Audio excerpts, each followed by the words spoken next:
The cost of government is driving up the cost of living.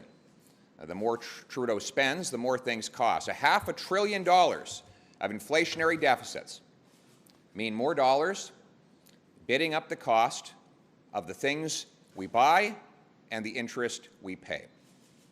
On top of that, inflationary taxes have inflated the cost of businesses and workers to produce those very same goods. The more Trudeau spends, the more things cost. Now, this is not about an accounting ledger.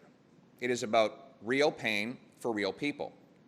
With food prices up 10% year over year, 4 in 5 Canadians are forced to cut back on their diets. We have 30-year-olds living in their parents' basements or trapped in tiny apartments from which they cannot escape. We have seniors who watch their savings evaporate because the cost of heat and other essentials has risen out of reach.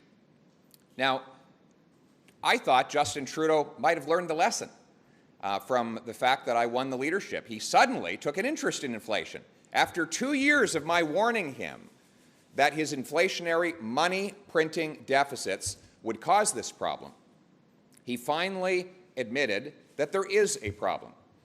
And he announced he would hold a press conference today, one day after I issued a challenge to him. And the challenge was this, that he promised to all Canadians that there would be no new tax increases on seniors and workers. But today, he failed to make that commitment. And so Conservatives are putting him on notice that we will oppose any attempts by his government to raise taxes on working people or seniors in this country. Right now, he has scheduled tax increases on people's paychecks and on their heat, gas, and groceries. Canadians cannot afford these tax increases, and they come at exactly the worst time. And that is why Conservatives will lead the charge against them. We have also made other practical solutions. Cap government spending. Where people are feeling the effects of Putin's war firsthand, as food and energy prices go up, adding to the global inflation crisis. The rising cost of living has been hitting families hard. My colleagues and I have been hearing it directly from Canadians. I had the chance to talk to Tracy and her 2 kids earlier. Talked about the fact that it's getting harder and harder to buy fresh fruits and groceries, that the prices are going up for just about everything. We know families across Canada are working hard to get through this pandemic. And let's be clear, Canadian families did the right thing during these past years. They stayed home when they had to. They looked after each other. We got vaccinated as Canadians to some of the highest levels of anywhere in the world, which is a good reminder with cold and flu season coming up and the return of possible next waves of the pandemic. It's important that people get up to date in their boosters. We have new updated vaccines that'll give us that extra shot to keep us protected through the winter and make sure that we're continuing to do the things we love through this winter, even as the pandemic continues. But it's been a hard couple of years, and I know people are tired. And now, like Tracy, I know a lot of people are worried about making ends meet. Our government is here to help people who need it the most, folks in the middle class and people working hard to join it.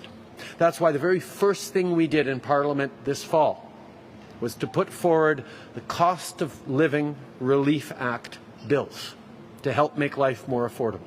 This relief would double the GST credit for 6 months, delivering up to an additional $467 to a family with 2 kids this fall.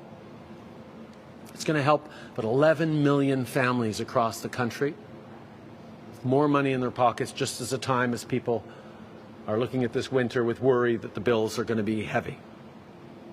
Also, families with kids under 12 who don't have dental coverage could get up to $1,300 per child over the next 2 years to help make sure that they can stay healthy and go to the dentist.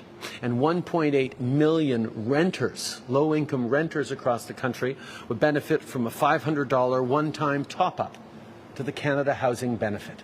These are all concrete measures that we're debating right now in the House, that we're hoping to move forward on, and we call on all parliamentarians to support the GST credit as it moves through the Senate, but also support for dental, support for rental. These are things that will make a difference in the lives of Canadians right across the country. Canadians and parliamentarians need to work together to deliver it.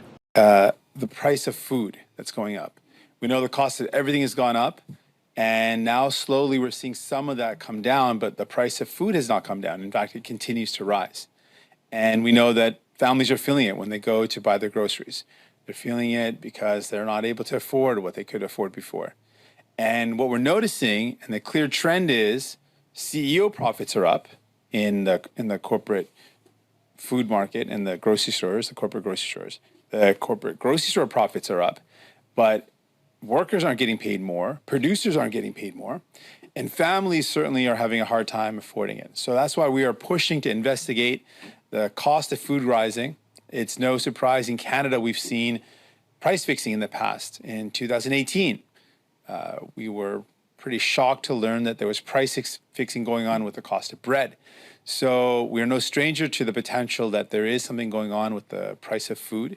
And we are deeply concerned because it's hurting Canadians. So we've pushed for an investigation, a probe into the cost of food, because we want to get to the bottom of this and stop this so that families aren't struggling to buy their groceries to put food on the table.